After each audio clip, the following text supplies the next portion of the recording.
Padova è tra le città con il caffè più caro d'Italia, lo rivela uno studio del Centro di ricerca sui consumi in collaborazione con Asso Utenti. Secondo l'analisi, il prezzo medio della tazzina in città ha raggiunto 1,41 euro, posizionando la città del Santo al terzo posto tra le province più care d'Italia, dopo Bolzano e Ferrara. Sì, abbastanza, però non in tutti i caffè, ci sono certi che tengono ancora i prezzi abbastanza bassi, tipo 1 euro, così 1,10 euro, e altri invece che hanno aumentato, però non lo so. E lei cosa pensa di questi aumenti?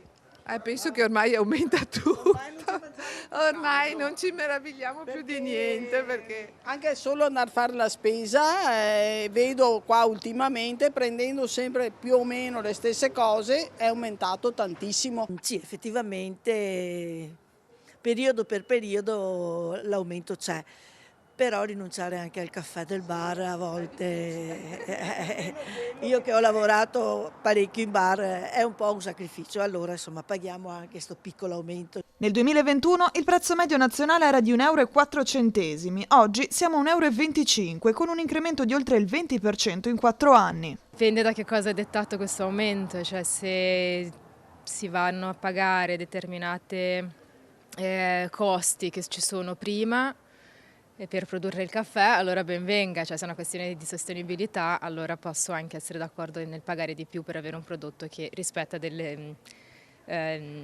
standard di sostenibilità. Se invece non è dettato da questo, allora non sono tanto d'accordo, insomma un po' mi scoccia pagare più di 1 euro a un caffè.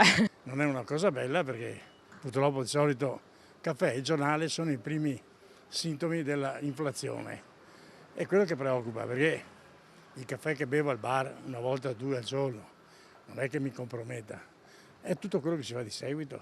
Il divario tra territori è marcato, se a Padova si supera abbondantemente all'1,40 €, nel sud Italia una tazzina può costare anche meno di 1 euro. È il caso di Catanzaro, la più economica tra le grandi province, dove il caffè resta sotto la soglia dell'euro.